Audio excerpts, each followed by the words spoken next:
Boa noite, pessoal. Aqui é a Cláudia Lopes, é, me apresentando, né, rapidinho, sempre que começo as lives. Sou psicóloga que trabalha com educação e tenho feito essa proposta de lives em temas diversos aí relacionados com a educação inclusiva, mas aí de uma forma mais ampla, né? Pensando na escola inclusiva, a escola que atende a todos. Experimentando as lives aqui em horários diferentes. Hoje nós estamos começando um pouquinho mais tarde, às 19. É, e o meu convidado é o Rodolfo, ele já está aqui, vou chamá-lo.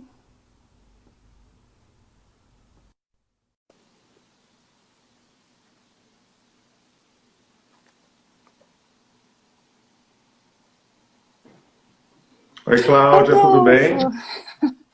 É sempre meio mágico quando a gente vê a pessoa entrar assim, né? Acho que eu ainda estou meio traumatizada com o Instagram.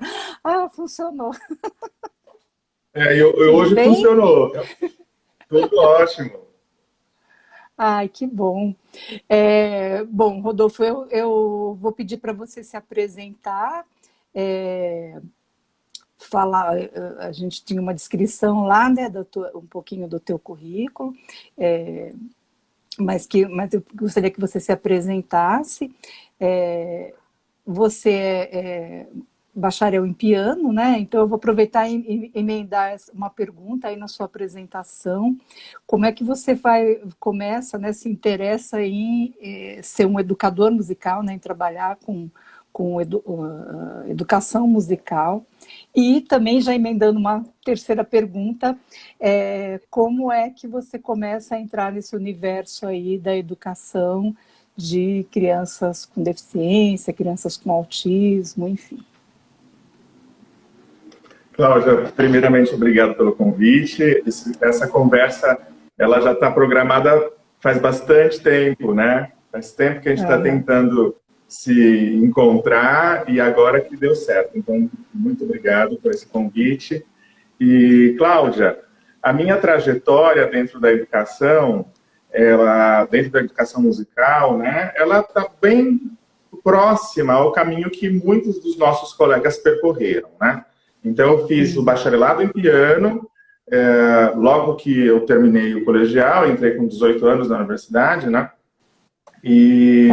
E nesse momento, eu comecei a ter aluno de piano já de início, né? Sempre que todo mundo que dá aula de piano sempre tem aluno, né? E eu me deparei Aham. com alunos com dificuldade de aprendizagem, eu me deparei com alunos com deficiências, né?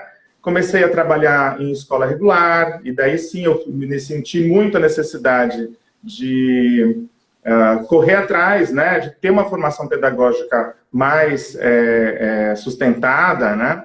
Então, eu fiz a licenciatura, fiz a pedagogia, logo depois do bacharelado, né? E a busca pela educação inclusiva, ela se deu em vários fatores, né? Um deles, assim, eu não consegui encontrar respostas para muitas das perguntas de sala de aula, né? E também, assim, algumas pessoas me ajudaram muito, né? Eu vi o trabalho de pessoas muito queridas acontecendo. Uma delas é a Vivi Louro, uma grande Tá. colega, uma super amiga, assim, uma pessoa que eu estimo muito, né? Então, todo o trabalho que a Vivi fazia, eu comecei a tentar me espelhar, tentei entender o que estava Tá. acontecendo. Cheguei a trabalhar com a Vivi durante um certo tempo, assim, mesa com mesa, coladinha, assim, né? E daí, Foi ali te naquele momento que eu inspirando aí, percebi né, na que... tua... Sim. E daí, naquele momento que eu percebi que eu precisava entender bastante, né?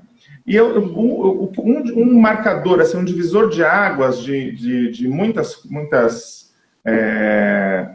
de tudo aquilo que eu vinha aprendendo, assim, eu fiz uma pós-graduação em psicopedagogia que me ajudou demais a entender o funcionamento psíquico, o funcionamento psicológico, o funcionamento biológico, né?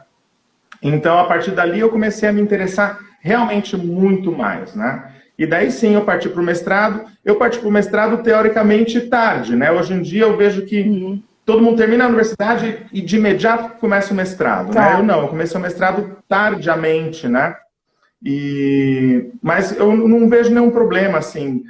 Eu adquiri Uhum. muito conhecimento prático, né? Para entrar no mestrado com muitas questões, né? Muitas dúvidas a Ah. respeito da prática, né? E até E que meio mesmo que o meu trabalho de você, mestrado... Perdão? não, que eu ia te perguntar assim, que você vai para o mestrado aí já meio motivado pelas questões profissionais, né? Que os alunos, pelo que você Sim, estava sim, falando, os sim. alunos foram aparecendo, eles iam aparecendo e iam te instigando, né? Colocando lá a vontade de saber mais e tal. E você já tinha uma prática profissional, então aí você vai para o mestrado nesse contexto, né? Sim, eu vou para o mestrado nesse contexto. E a pesquisa de mestrado que eu fiz, ela se volta muito à prática, né? Eu fiz uma pesquisa Uhum, quanti-qualitativa, eu não fiz uma pesquisa apenas bibliográfica, não desvalorizando de maneira alguma. uhum. Espera um pouco, tem um gato aqui destruindo o telefone. Ai, é um problema sério. Aqui em casa também tem isso. Na sua casa também. Também tem, também tem. Eu fechei a porta, Então, inclusive. daí no. Isso aí. E daí que no mestrado eu fiz uma pesquisa quanti-qualitativa com pessoas, né? Eu Tá. tentei descobrir, na verdade, eu descobri um dado bastante importante com pessoas. A pesquisa, ela retira isso de pessoas, né? Não desmerecendo de maneira alguma Tá. o trabalho bibliográfico, ele é importantíssimo também, o trabalho epistemológico é Aham. muito importante, mas eu sempre estive na prática, então eu preferi fazer uma pesquisa dentro da prática. E, de fato, assim, é uma loucura, você sabe, você acompanhou um pouco o Uhum. meu desespero na época do mestrado, né? Mas eu não, eu faria de novo, sabe? Me perguntam, mas você faria de Tá. novo? Eu falo assim, eu faria de novo. Eu faria de novo, sim, porque a Tá. pesquisa com pessoas quase estar dentro da sala de aula, né? Você tem contato com as Uhum. pessoas, isso para mim foi bastante revigorante dentro de toda a loucura que é fazer um mestrado. Né? Rodolfo, explica um pouquinho, então, o que que é uma pesquisa com pessoas, o que que você foi pesquisar no teu mestrado, né? Faz um resumo, assim, da sua pesquisa, da sua Ah, trajetória, sim. o que que você conseguiu, o que que você concluiu, o que que você observou. Sim. Olha só, a situação é que eu trabalhava com muitas crianças com transtorno do espectro autista, né? E Uhum. me chamava muita atenção que, muitos dos casos, não alguns, muitos dos casos, a criança vinha para fazer aula comigo e a pasta de comunicação às vezes ficava do lado de fora, né? Aquela Uhum. situação, a criança vem fazer aula no sábado, ou vem fazer aula fora de um contexto escolar, pedagógico, e a criança entrar para fazer aula comigo e ficar sem a pasta, como se fosse assim, ali naquele momento Tá. ele vai se divertir. Mas a pasta de O que que é comunicação o que que é a pasta de comunicação? O que que a é? pasta de comunicação da criança que tem dificuldade severa de comunicação é a Hum, fala, né? É a sim. comunicação da Uhum. criança. Ela vira a pasta, encontra uma série de figuras que hoje a gente tem o PEX, tem o POD, tem o Arasaki, né? Tá. E daí esses sistemas de comunicação é a fala da criança. Então a criança entrar para fazer aula comigo e ela não conseguia se comunicar, obviamente, né? A boca dela Tá. está do lado de fora da sala, né? Então eu Uhum. comecei a trazer a pasta de comunicação para dentro da sala de aula e comecei a entender como que funcionava aquilo. Que de certa maneira Uhum. existe uma certa complexidade, mas usualmente, praticamente, é tranquilo de usar até, né? Eu Tá. imagino que seja muito difícil ensinar, mas para você entender é bastante tranquilo. Então, os Uhum. próprios pais começaram a me trazer essa informação de como utilizar na sala de aula e eu fiquei muito curioso. Então, Uhum. eu fui fazer Ou curso seja, de comunicação alternativa, né? você atendia alunos, Foi? né, que utilizavam, você atendia alunos que utilizavam aí uma pasta, um sistema de comunicação alternativa, mas que quando entravam na aula isso ficava para fora, como se isso não fosse importante, ou enfim, que na aula eles não fossem precisar, né? E Isso. aí você começa a tentar usar, falar, se perguntar, né? Mas por quê? Né? Se isso é um meio que eles utilizam para se comunicar, porque é que na aula de música eles não vão usar, né? Isso. E existia um relaxamento comportamental, às vezes, da família, fala assim, mas ele vai entrar para fazer aula de música e vai se divertir, ele não precisa da pasta. Mas, na verdade, toda a comunicação da criança ficou para fora da sala. Sim, mas isso, é interessante, né, você está falando, então, no momento como se você... Não, desculpa, sim. Assim, então, no momento que imagina, no momento que a pasta... né? Isso, bem isso mesmo. E no momento que a pasta de comunicação entrou para a sala de aula, eu comecei a observar aquilo e falei assim, não, mas tem que existir uma maneira de eu utilizar essa pasta para a minha sala. E realmente, as pessoas já utilizavam essa pasta com conteúdos musicais simples, né? Conteúdos básicos musicais, as cantigas, né? As canções folclóricas, né? E daí eu comecei a me interessar por aquele material, né? Então, eu comecei também a montar as músicas, montar a organização das figuras, numa sequência lógica, das canções que eram feitas em sala de aula, as figuras com os instrumentos. Que instrumento você quer tocar hoje? Não é? Tem uma série de instrumentos na aula de musicalização. Que instrumento você quer tocar hoje? Você quer tocar um tambor? Ou quer tocar um chocalho? Quer tocar o quê? Uma flauta? Né? Então, também tinha todas essas informações nas placas. E daí a história toda do mestrado foi, será que eu não posso utilizar esse contexto que eu já estou dentro de sala de aula para pesquisar a fundo como que isso influencia dentro da aprendizagem musical de uma criança com autismo? Né? Então, o que aconteceu nesse contexto? A professora Viviane Louro já estava terminando a pesquisa de doutorado dela, que trata da criança com autismo, e psicomotricidade, né? Ela fez lá no departamento de psiquiatria da USP e ela é uma educadora musical. E na pesquisa dela, ela conseguiu comprovar uma série de fatores, aumento de serotonina da criança que estuda música, ela conseguiu comprovar a equivalência da educação musical e da musicoterapia como um alicerce para que essa criança se desenvolva. Então, eu já tinha uma especulação que realmente a música faz bem para a criança. Ela desenvolve uma série de quesitos ali nessa criança, né? Então, se eu já tinha isso, o que eu fiz? Eu propus uma outra fatia de pesquisa, né? A pergunta minha de pesquisa era, será que essa comunicação alternativa auxilia na aprendizagem musical? Essa era a minha grande questão. Auxilia quanto, né? Auxilia quanto? E a pergunta que eu sempre tenho, assim, e para tudo eu tenho, eu sou de humanas, Cláudia, você também. Então é muito difícil a gente mensurar o quanto, né? Aprender o quanto, né? E a Viviane também sempre teve essa questão. Só que como ela terminou o doutorado em psiquiatria, na área de biológicas, na área de biológica eles sempre querem saber o quanto. Então ela já começou também a formular um protocolo de avaliação. Então, existia já um protocolo de avaliação que ela formulou durante o doutorado e eu trouxe para a minha pesquisa de mestrado. Então, o que eu fiz? Eu dividi 2 grupos de crianças com mais ou menos a mesma faixa etária, né? E essas crianças tiveram aula de música durante 6 semanas, ou 6 semanas? Cadê meu resumo? Eu não me lembro. 12 semanas? Eu não lembro. O período que você determinou lá na pesquisa. Agora eu tenho que olhar no resumo, já não lembro, mas eu fiquei... Não, mas tudo bem. Agora eu já não vou lembrar, mas, nossa, eu fiquei muito tempo, eu acho que foram 12 semanas. E daí, Cláudia, eu dividi em grupo controle experimental, então crianças tiveram aula de música com as pranchas de comunicação, crianças tiveram aula de música sem as pranchas de comunicação.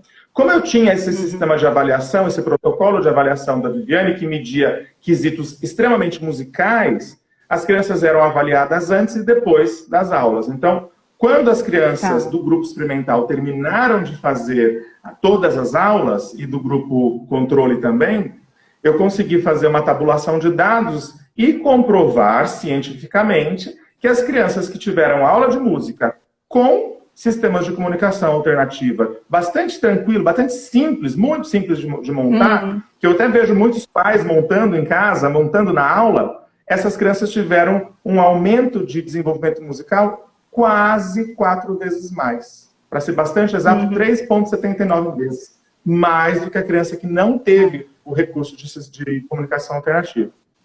Né? Uhum. Então, essa Tá. foi a história toda do mestrado. Então, você fez uma pesquisa bem assim, trazendo dados, né, comparando dados. E é interessante, Rodolfo, porque isso é uma coisa que a gente, assim, né, conhecendo a literatura que fala de educação inclusiva, educação de crianças com deficiência, com autismo, enfim. A gente não encontra muitas pesquisas assim mais, vamos dizer, hard, né? Que pegam dados, que mensuram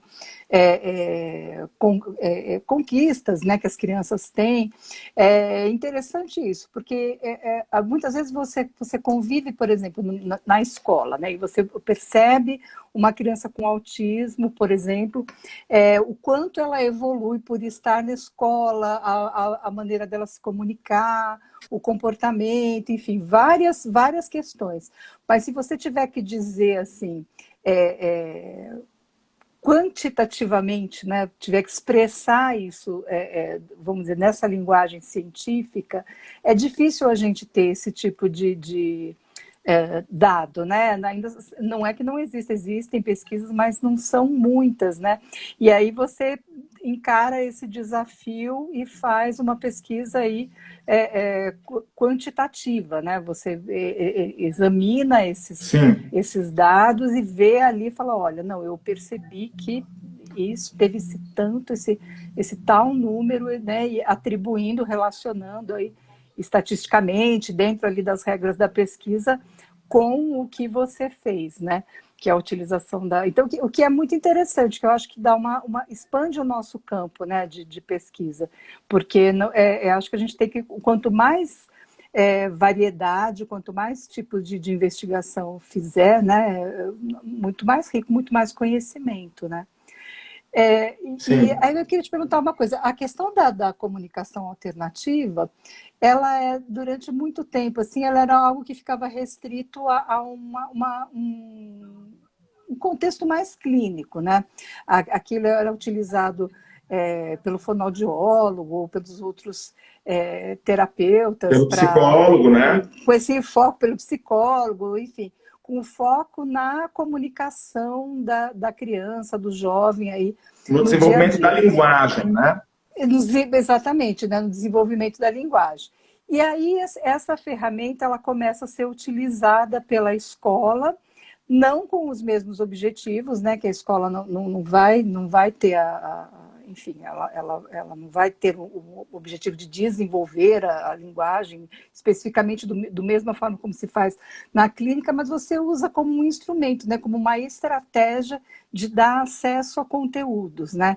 Você se apropria de um instrumento ali que nasce na clínica, mas que pode ser utilizado com uma finalidade pedagógica, né? Pelos professores, enfim, pelo professor de música, pelo professor na sala de aula comum. E o que você percebeu, então, é que isso deu resultado aí, com o grupo que você trabalhou, Sim. né? Então, é um recurso que fica... enfim, que ele tem uma validade ali, né, para quem faz esse trabalho, né? Sim. E Cláudia, é uma situação bastante interessante, assim, que imaginava-se, né, que utilizar a comunicação alternativa com as crianças com autismo ou com dificuldade severa de comunicação, desde cedo, poderia afastar o desenvolvimento da fala, né? Existiam algumas especulações isso alguns anos atrás, né? E, na verdade, não. Na verdade, uma complementa a outra, né? Uma complementa a outra. Então, por exemplo, existem muitas pesquisas já dizendo isso, né? Porque as pesquisas dentro da área das biológicas, elas têm muito mais dinheiro, têm muito mais pesquisa, então eles já defenderam que realmente pode utilizar a comunicação alternativa, que não vai diminuir a capacidade de fala que eventualmente aquela criança pode começar a desenvolver. E uma situação bastante incomum, que na verdade hoje eu acho que é bastante comum, a criança utiliza a pasta de comunicação e ela tem um irmãozinho, né? E daí o irmãozinho conversa com essa criança como? Com a pasta. Então, essa criança que teoricamente não tem nenhum problema de comunicação, ela fala E ela também se comunica pela pasta, né? Porque se ninguém dentro da casa utilizar a pasta, essa criança não fala. É a mesma coisa que essa criança falar. É aquilo que eu comecei o discurso. A criança entrava na sala de aula sem a pasta, a boca dela ficou lá fora, o discurso dela ficou lá fora, né? Na hora que ela entra para a sala de aula junto comigo, com a pasta dela, excelente, excelente, né? E hoje em dia a gente percebe assim um muito maior envolvimento da escola utilizando a pasta, né? Mas dentro da educação musical, realmente eu não vejo professores, não sei, eu não tenho conhecimento de professores utilizando a pasta. Mas eu sei, por exemplo, que as mães fazem as músicas, as fonos fazem as músicas, as letras das músicas, e é incrível. Eu tinha que trazer uma imagem para você, no fim eu não consegui te trazer uma imagem para você colocar aí. Mas, olha só, eu vou até aproveitar e divulgar que tem um canal aqui no Instagram que é o Comunica TEA. Comunica TEA, tudo junto. Comunica TEA Pais, eu acho. E daí lá tem muitas dicas de tudo aquilo que os pais utilizam. E esses dias eu lá olhando, né, que eu faço parte do grupo, tinha uma série de músicas escritas com o sistema de comunicação alternativa. Uma coisa incrível, assim, muito legal de fazer. Tenho certeza que quem está utilizando está fazendo muito bem feito, sabe? E muito bonito, os desenhos bem escolhidos, a sequência lógica musical muito bem colocada, né? Então, vale a pena checar esse canal. Ah, legal, boa dica. Deixa eu te perguntar, Rodolfo, assim, pensando, Diga. né, não só na educação de crianças com alguma deficiência, uma diferença significativa, mas na educação em geral, né?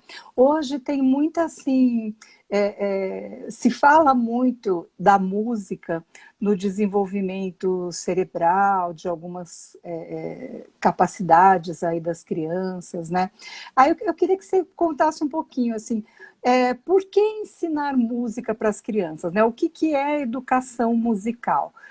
Se você tem uma criança e ela aprende educação musical na escola, significa que ela está aprendendo a tocar um instrumento, ou não, o que é educar musicalmente, né? Eu queria que você falasse assim, não tanto assim para a questão, não necessariamente apenas para as crianças com deficiência, mas para todas as crianças, né?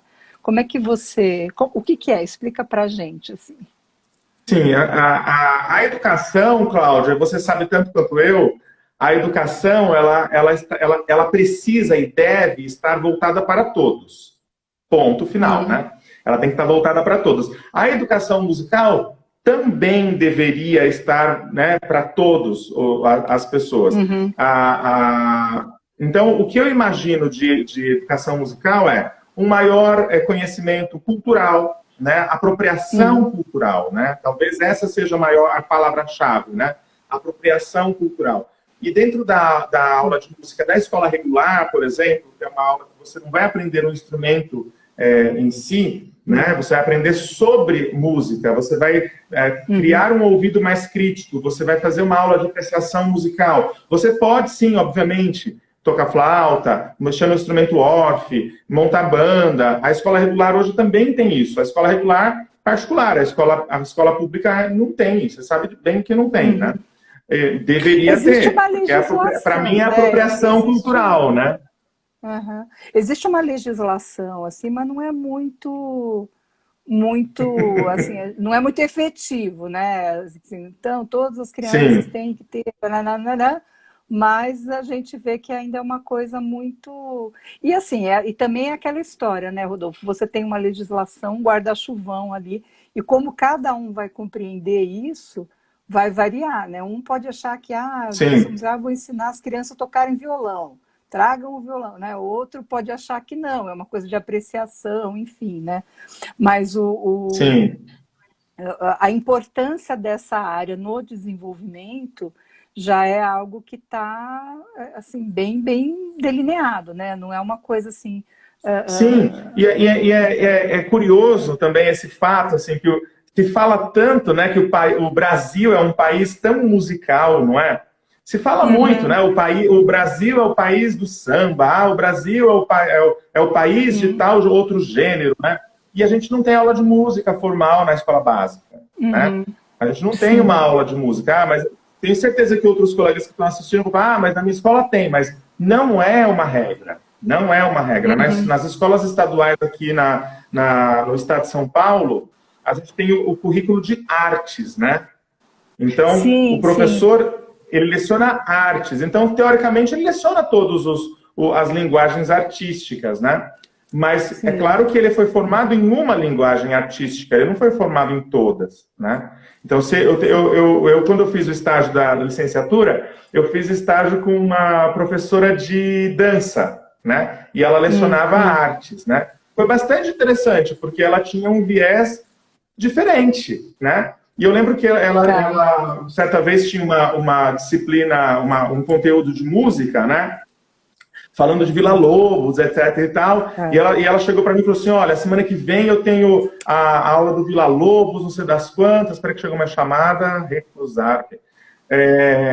Tenho Villa-Lobos, como é que eu vou fazer? Eu falei assim, não, a aula é sua, né? Eu estou como estágio de observação, não vou dar a sua aula, né?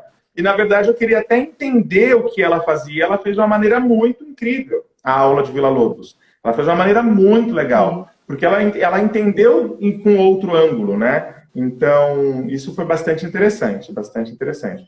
O que eu acho que é interessante, Uhum. Cláudia, quando a gente inicia a aula de música, tanto para pessoas com deficiência, que realmente é o meu foco de trabalho, ou para pessoas sem Uhum. deficiência, é o quanto que você vai gerar de prazer, de felicidade, de alegria nessa pessoa que vai fazer a aula, Uhum. né? Qual é o pré-requisito? Se ele chegou hoje na escola particular, eu dou aula na escola particular de música, né? Escola de música particular.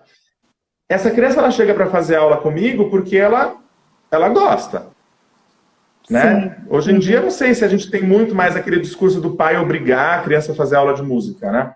Eu acho que não Sim, tem esse sim. discurso. Então, se ela chega para fazer aula de música comigo, é porque ela gosta. Então, por que não ouvir dela, primeiramente, o que ela gosta, né? Para depois Uhum. eu entender o que que eu posso fazer com aquele material que está ali na minha frente, né? O que que eu posso fazer Sim. posteriormente, né? Isso eu acho que é uma coisa interessante, né? Você está falando, eu estou pensando até uma coisa que a gente conversou um pouco, né? É, de repente o professor recebe uma criança com deficiência, uma criança com autismo, enfim. E aí ele entra em desespero, né? O que que eu faço com essa criança, né? E aí acho que você podia falar um pouco sobre isso, né? Você que é E um educador que essa é uma trabalha com pergunta esse que muita gente público. faz, né? Essa é uma pergunta que muita gente faz, assim, para mim e para os outros colegas que trabalham com pessoas com deficiência. Assim, o que que você faz? A hora que chega uma pessoa com deficiência na sua sala, você fala Uhum. bom dia. Você pergunta qual é o seu nome, né? Você faz tudo. O que que você fez? Você tomou café da manhã hoje? O que que você fez? Né? Você veio da escola ontem? Sua mãe está ali fora te esperando? Você faz perguntas desse tipo da mesma maneira que você faz com qualquer outra pessoa. E para o professor que trabalha com pessoas, né? Para qualquer pessoa que Uhum. tem esse feeling, né? A resposta do seu aluno já vai te dar uma série de informações Uhum. a respeito do que você vai trabalhar dentro da sala de aula, né? Então, se Uhum. eu pergunto para uma criança qual o seu nome, essa criança não me responde, eu posso acreditar, ela está tímida, né? Geralmente a gente pensa Uhum. isso, né? Ela está tímida, tal, mas nunca Aham. ninguém pensa assim, mas será que ela tem autismo e tem uma dificuldade severa de comunicação, né? Aham. Nunca ninguém pensa em cima disso, né? E, mas em cima desse gestual dessa criança, a hora que você faz as primeiras perguntas, as perguntas preliminares, você já saca o que você tem que fazer na aula. Uhum. O que acontece muitas Tá. vezes, Cláudia, são os pais responderem pelas crianças, né? Você pergunta para a criança, qual é o seu Sim. nome? Aham. Meu pai responde, o nome dele é tal, né? Aham. Tem que Isso amarrar os acontece pais em algum muito. lugar. Mas Isso mas acontece é muito. interessante, né? Acho que quando você fala isso, você aborda uma coisa bem interessante. Acho que tem tanto aquele impacto, né? Que às vezes o educador fica meio assim paralisado diante de uma criança com uma diferença, assim, uma dificuldade de comunicação, enfim. E aí ele não sabe como abordar, né? Então tem essa dificuldade, mais a dificuldade, às vezes até um pouco de ansiedade dos pais mesmo, porque é difícil você sustentar um momento de uma comunicação que não está fluindo, né? Aquele silêncio, nós somos seres muito comunicativos, né?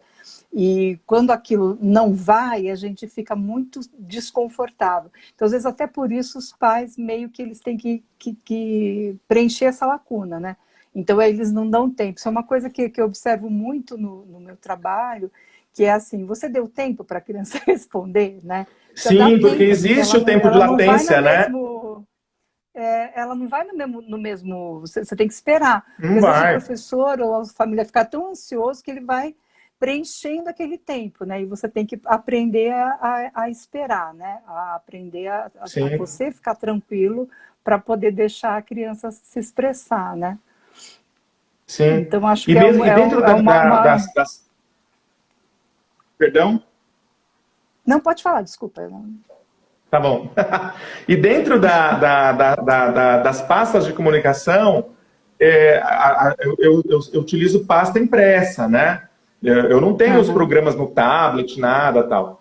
Então, mesmo dentro da pasta de comunicação, é uma comunicação lenta. Então, você precisa ter o uhum, tempo de espera para que o seu aluno te responda, né?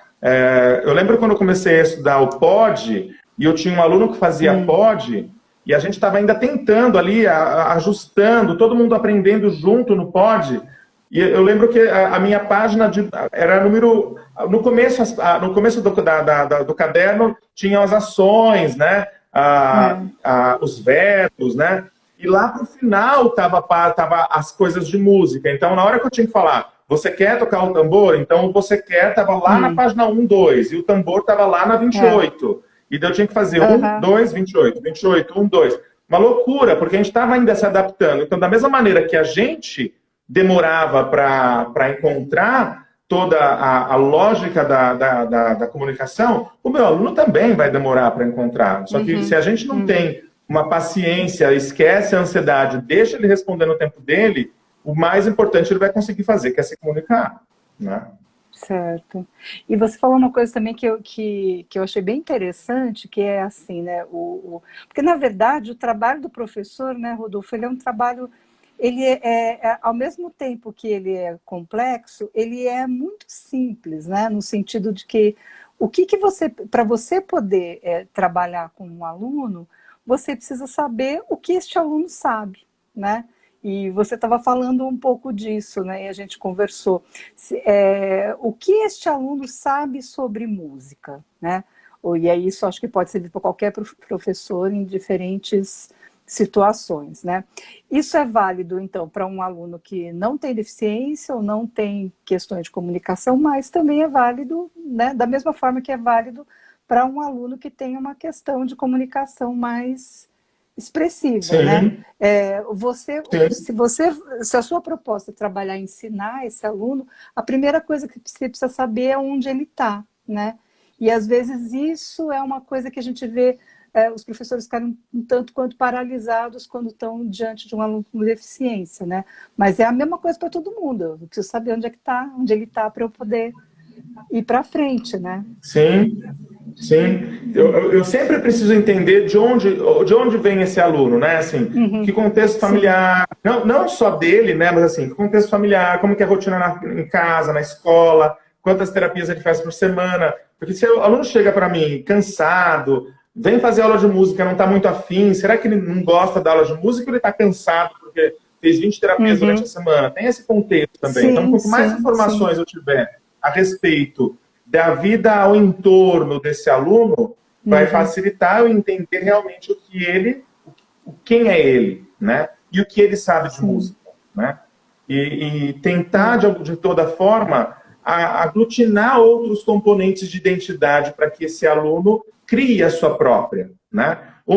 Uma situação bastante interessante que eu observei na pesquisa do mestrado é que assim chegavam os alunos, bastante curioso assim, chegavam os Uhum. alunos com 10 anos, 12 anos, né, cantando um repertório musical lá da década de 90, assim, sabe, final dos anos 80, É, né? Eu falei assim, mas que diferente, né? Tudo bem, essa música é é. boa também, mas não faz parte do senso comum da Uhum. idade deles ali. E, na verdade, a identidade deles estava sendo musical, a identidade musical estava sendo construída em cima dos gostos dos pais, né? Sim. Então, um problema, assim, né? Será que esse aluno ele gosta daquela música porque ele realmente escolheu ou porque era o que ele ouvia dentro de casa e ele não tinha possibilidade, talvez, de mudar a estação do rádio, colocar outro vídeo do YouTube, né? Como que fica essa situação, né? Então, eu encontrei muitos casos desses alunos que escutavam um repertório bastante diferente dos alunos típicos. Os alunos típicos estavam ouvindo músicas bem mais recentes, atuais, da moda, e os nossos alunos com deficiência ouvindo música lá de trás, né? Então, também essa situação, né? Fomentar outros conteúdos, né? Entender o que ele sabe e tentar colocar outros conteúdos dentro, né? Isso é bastante interessante também. Mas que é legal, você está falando assim, porque é uma postura do professor, né? Ao invés de você... existe uma curiosidade ali, né? Uma indagação. Falar, mas será que é isso? Ele gosta disso ou será que ele só conheceu isso, né? Você coloca dúvidas, né? Você coloca possibilidades ali no caminho daquela criança, né?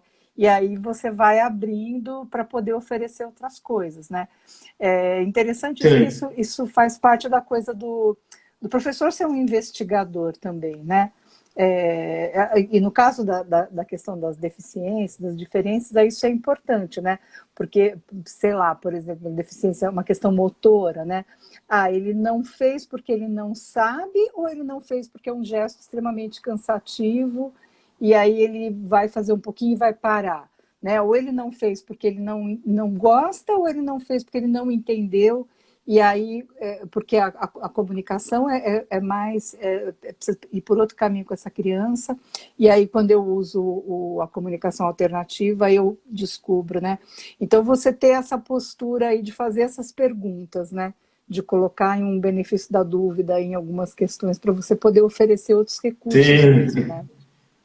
Sim. E, aí, e essa situação do benefício... Né? Desculpa. Oi, cortou um pouquinho, Cláudia. Cortou um pouquinho, não peguei o final. Não, pode falar, que eu ia aproveitar. Não, eu vou aproveitar. Então, o que eu ia emendar que você foi fazer uma pesquisa, né? Você foi até a Finlândia aí, como parte da tua pesquisa de mestrado, né? Você foi pesquisar um método de ensino de música para crianças, eu não sei se é especificamente para crianças com deficiência. Eu queria que você falasse um pouco mais, assim, o que é que tem de específico, assim, que pode contribuir aí para esse desenvolvimento das crianças, né, nessa questão musical, né? Sim, Cláudia, no meio do mestrado, assim, já existiam poucos problemas para serem, para tomar conta, né, poucos problemas. E daí que eu resolvi que eu precisava fazer um estágio internacional para aglutinar mais conhecimentos ao mestrado, não sei das quantas. Daí uma colega, que é a Ana Célia Viana, ela tinha ido até a Finlândia para fazer um estágio, inclusive bancado pela CAPES, tal, né? E o trabalho deles lá era em sistema de comunicação alternativo. Então eu peguei o contato com a Ana, escrevi perguntando se eu podia ir para lá também para fazer o estágio, tal, me aceitaram, escrevi o projeto para a CAPES, obviamente que a CAPES negou, né, porque não temos dinheiro nesse país para pesquisas na área de humanas, aquela história, né? Mas eu estava tão contente com toda a pesquisa que estava acontecendo que eu falei, não, eu vou de toda forma, né? Então eu fiquei pouco tempo na Finlândia, mas eu tive muito contato com o método eu fiquei 2 semanas. Eu tive muito contato, assim, diariamente, estudei o método antes de ir, né? E o método se chama Figure Notes. E o Figure Notes, ele trata um tipo de linguagem diferente da linguagem musical habitual. Então, a linguagem que nós temos hoje em música, a gente tem 2 tipos de linguagem musical hoje. A gente tem um sistema cartesiano, né? Um gráfico cartesiano, que é o sistema de notação com clave de sol, clave de fá, clave de dó e a pauta. E nós temos um sistema com letras e números, que é o sistema por cifras, né? Só que com as crianças que têm dificuldade de comunicação ou as crianças que têm deficiência intelectual, esse tipo de conteúdo às vezes eles não conseguiram ainda identificar esse tipo de lógica matemática para conseguir entender onde está a nota dó, a nota ré, né? E daí esse sistema de comunicação, ele traz figuras geométricas, né? Círculo, quadrado, triângulo e um X, e cores, né? E tudo isso, por si só, consegue ter todas as informações musicais que a gente tem numa partitura comum, né? Tá. Então, esse sistema, ele foi desenvolvido na Finlândia na década de 90. Muitos países da Europa utilizam esse sistema. E o mais interessante, né? Ele pode ser utilizado tanto por pessoas com deficiência quanto pessoas sem deficiência. Tá. Né? Então, quando eu estava lá na Finlândia, na escola, no Ressonário, eu cheguei estagiário junto com uma professora, administradora. Ela não era professora, ela era administradora de um setor da Universidade de São Petersburgo, né? E ela estava lá para observar o método. Então ela falava assim, mas eu não toco nenhum instrumento, eu nunca toquei nenhum instrumento. E mesmo para ela, que eu nunca tinha segurado uma guitarra, um baixo, tocado um piano, um teclado, minimamente, seguindo as cores, a métrica e a pulsação, sabia acompanhar uma música XY, né? Isso, assim, uma questão de horas, né? Obviamente, adultos sem deficiência, mas a criança com deficiência, existe uma série de pré-requisitos que já estão sendo trabalhados, né, Cláudia? Eles já têm uma distinção das cores, que é feito desde dos anos iniciais da pré-escola. Já existe um diferencial das formas geométricas, que é feito desde os 2 anos de idade lá na pré-escola. Então, se ele chega para fazer aula de música comigo, lá com 5 anos, vamos supor que é mais ou menos uma idade que eles começam, e esses pré-requisitos minimamente ele já sabe, ele consegue fazer algumas outras atividades musicais, certamente, né? Certamente. Então, o método, ele utiliza outro padrão de linguagem. Então, é bastante interessante. Uma situação em comum, Cláudia, é que, assim, existe um certo tradicionalismo, né? De querer que aquela criança... Eu vejo assim, a criança, ela realmente estudou música, ela voltou da aula de música, se ela trouxe a folha com a clave de sol pintada, sabe? Existe um certo... o produto, né? Qual é o produto? Ele chegou com um produto, né? A clave de sol pintada, cheia de glitter, cheia de lantejola. Isso é importante? Também é importante, mas não pode ser só isso. Né? Não pode ser só isso. Né? Pintar as notas na sala de aula, pintar a clave, pintar um desenho, pode sim ser um recurso para você chegar mais próximo daquela criança, entender o que ela precisa, né? Uma criança que às vezes não é muito tímida, ou uma criança muito rebelde, né? Então existe um momento ali, mas não pode ser só isso, né? E esse método de comunicação musical, ele foi um divisor de águas, assim, para mim, né? Hoje, lá na escola, nós temos muitas turmas de crianças com síndrome de Down que se utilizam dessa metodologia. E o resultado está sendo bem legal. Né? Está sendo muito legal. Tá. Assim, o que você estava falando, né? Que você trabalha você é um professor de música, né? Você trabalha numa escola de música e os alunos vão para fazer aula de música. E aí você percebe que com esse método, eles aprendem mais, assim, no sentido do quê? De produzir música ou de ficar mais, se tornarem mais musicais, né? O que é esse, vamos dizer, avanço, né? Que esse pode medir, aí você pode observar as crianças do aprendizado. Sim. O que eu acho interessante, Cláudia, é o seguinte: tanto na metodologia tradicional, quanto nessa nova metodologia, e tantas outras metodologias que a gente também não conhece, eu acredito que o bem da música, né, como um todo, ele vai acontecer. Então, se essa criança vai estudar música, certamente vai ser uma criança que vai desenvolver uma série de outras habilidades, né? Comunicativas ou afetivas, emocionais, certamente que sim, né? A gente já tem algumas pesquisas preliminares dizendo esse caminho, né? Só que essa metodologia, assim, o Figure Notes, a metodologia do Figure Notes, ele traz um resultado musical, sonoro musical, mais rápido. As crianças curtem mais. A música fica pronta mais rápido, né? A criança não precisa saber ler e escrever para tocar um instrumento. As nossas crianças com síndrome de Down, por exemplo, têm muita dificuldade de escrita. Então, como que vai fazer na nossa metodologia tradicional? Fazer um solfejo, escrever, ditado, né? Então, que são todas as maneiras da gente aprender a linguagem. Mas ali, não, eu trabalho com um sistema bastante pequeno, um sistema com cores e um sistema geométrico, né? Então, os instrumentos, os instrumentos têm uma marcação, então o aluno vai apertar onde ele encontra a cor, onde ele vê a cor, ele aperta a cor e sai o som, né? O mais legal de tudo é que esse aluno rapidamente ele vai estar cantando, ele vai estar se divertindo, ele vai estar alegre, cantando a música que ele gosta, fazendo música em conjunto. Isso que é bastante interessante. Tá, entendi. E já você estava falando, tô fazendo um paralelo meio com o processo de alfabetização, né?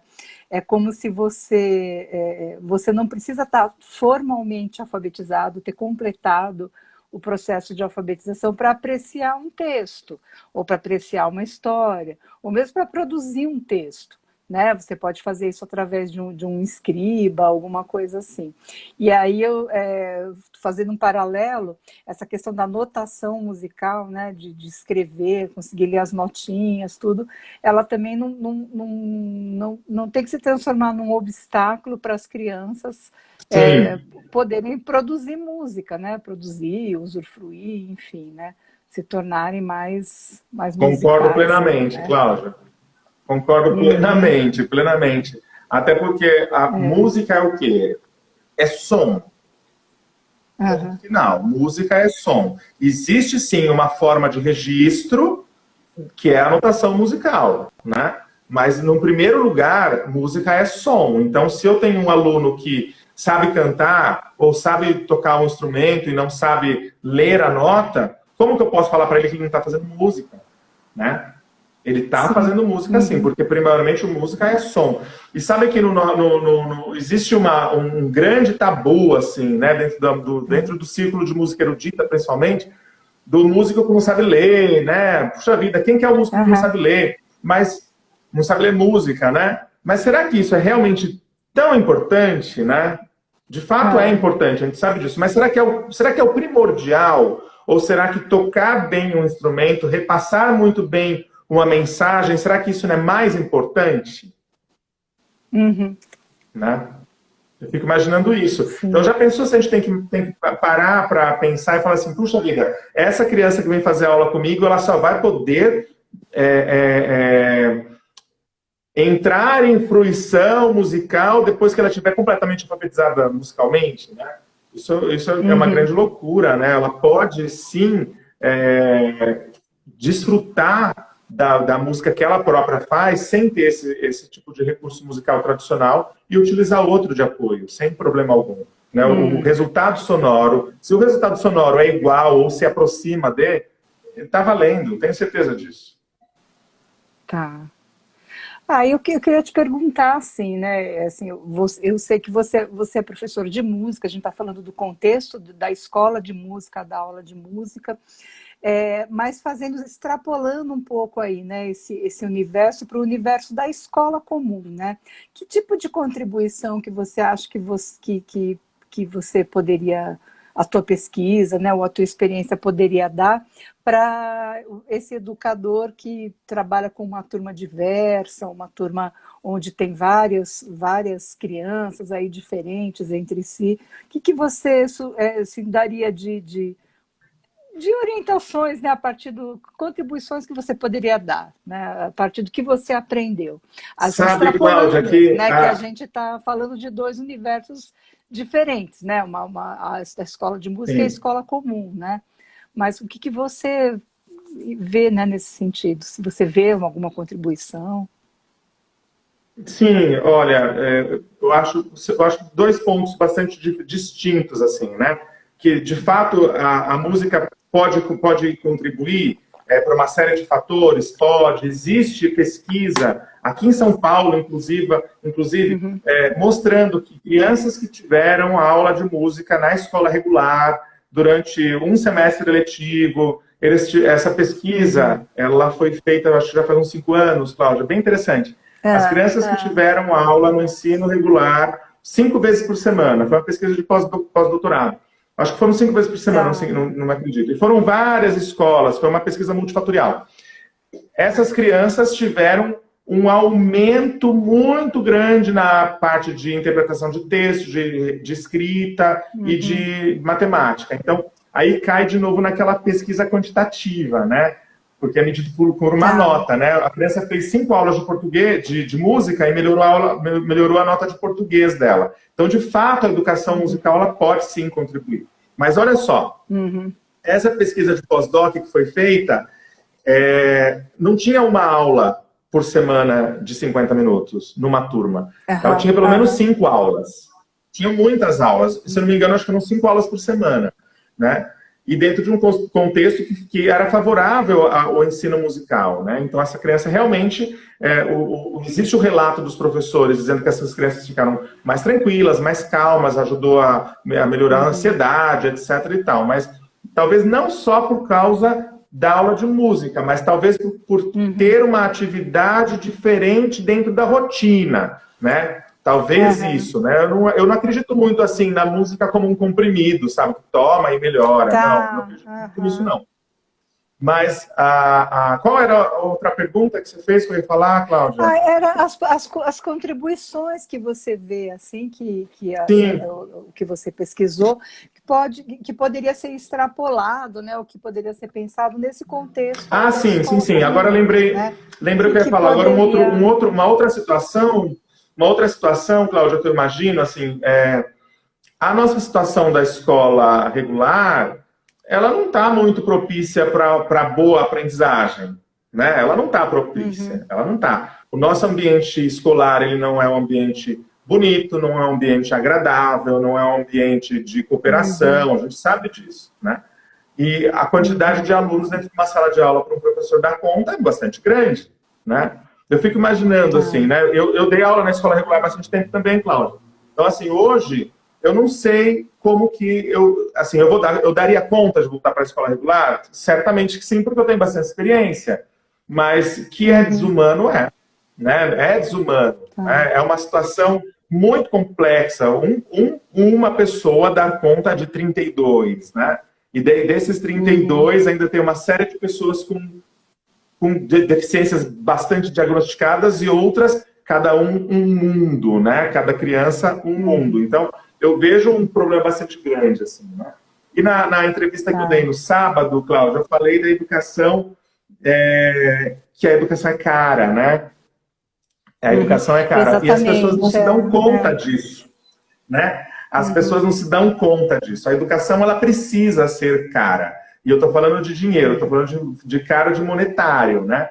A educação ela precisa uhum, ser cara, ela precisa ter uma quantidade menor de alunos por sala de aula, ela tem que ter um professor bem instruído. Para ter um bom professor bem instruído, esse professor tem que ter um bom salário, ele tem que ter tido uma formação boa, né? Então, é uma série de uhum. fatores que vão auxiliar esse aluno a melhorar, né? E Então, você até pensando nisso, né, Rodolfo, assim, a questão da formação humana, né, se a gente pensar. O tipo de conteúdo, o tipo de disciplinas, de coisas que você vai entrar em contato na escola. Nossa, o meu tempo aqui tá avisando. Então, a gente vamos ficar sim, atentos que nosso vai estar encerrando aqui já a nossa live. Mas, cinco enfim, né, se você minutos, pensar, 5 por minutos. exemplo, música, né? Temos que apertar os cintos, o que nós vamos cortar? Matemática ou música? Vamos cortar música, né? Ou seja, o tipo de você pensando numa uma formação humana mais completa, né? Mais rica, ela tem que ter contemplar várias dimensões aí da formação do humano, né? E muitas vezes a escola, nessa escassez aí de recursos, acaba ficando só assim naquilo que é mais básico, né? E sem desenvolver esses aspectos todos, né, do ser humano. A gente vê muito esse Sim, eu negócio, concordo. tem essa E história da reforma do ensino talvez a gente teria que médio, né, todo perguntar para um mundo... professor, para um cara de história, sabe, assim, onde que teve essa quebra, né, aqui no Brasil, desses cortes todos, né? De fato, eu não sei. E não estou falando, assim, os cortes da parte curricular, né? Onde Sim, na sim. sociedade começou-se a entender que as belas artes, né, que são cotadas como as artes mais superiores, elas não são tão importantes, né? Em Sim. que momento isso na sociedade começou a mudar, né? Então, E você faz aula de relacionando... artes na escola, mas isso não se relaciona muitas vezes com um quesito estético propriamente dito. Às vezes a aula de arte está ligada também a um conceito trigonométrico, está ligado a outro tipo de conceitos Exatamente, também, né? né? E você pensando nessa questão da arte, a arte, ela, né, pensando assim, ela é mais inclusiva, né? Pensando nesse aspecto amplo de formação do Sim, humano, claro. né? Então, ela poderia ser uma característica da escola inclusiva, né? Uma escola inclusiva é uma escola que tem arte no seu currículo, em que os alunos podem se expressar dentro da sua diversidade, de diferentes maneiras, né? Mas eu concordo completamente com você. Essa educação é caro e aquilo que eu estava conversando com você, e é mais caro, sai mais caro ainda não educar, né? Porque aí a gente tem todos Sim, os problemas de uma sociedade que não valoriza, né? Não valoriza a cultura, não valoriza a educação, enfim, né? Rodolfo, sim. nós temos que encerrar, porque eu tenho um pouco de medo do Instagram derrubar nossa live. Que pena, Aí Cláudia. queria a gente começa a falar, né, vai embora, né? Mas aí eu queria deixar assim para os seus comentários finais, te agradecer muito por ter aceitado fazer essa live. Acho que é um assunto muito interessante aí. Eu vou fazer algumas lives musicais, né, que eu falei, convidei algumas pessoas aí, deixar Sim, uma surpresinha aí para os que eu acho que do ponto de vista de contribuição para essa nossa temática, é muito, muito importante mesmo, a questão da educação musical, né? E aí queria sim, deixar aí para você fazer o seu encerramento. sim. Cláudia, mais uma vez, obrigadíssimo pela minha possibilidade de participar dessa conversa. Realmente, o campo da educação musical é um campo gigantesco, que depende de tantos fatores e que a nossa... o envolver, talvez um aglutinador de cultura, né?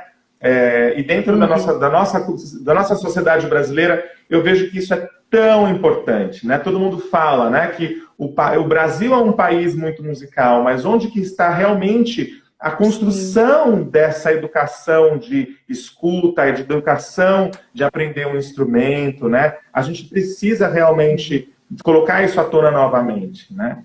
Então, Não, com certeza. de alguma forma, a gente já está Ah, resgatando, né, puxando essa situação com os alunos com deficiência, mas, na verdade, precisa aumentar isso para todo mundo. Né? para todo mundo, né? Que a gente, como nação, aí consiga proporcionar isso para todo mundo, Sim, né? Rodolfo, sim. apareceu o contador, agora eu estou apavorada mesmo. Vamos encerrando então a live. Sim, vai Muito cair. obrigada. Eu que Muito agradeço, obrigada pela Cláudia. tua contribuição, tá bom? E boa sorte aí, parabéns pela pesquisa e boa sorte aí no Muito trabalho obrigado, com Cláudia. os teus alunos, tá bom? Então tá, vou Muito encerrando obrigado. então, gente. Obrigado, pessoal que Um assistiu beijo. aí e até as próximas. Até. Tchau, tchau, Cláudia. Um beijo. Tchau.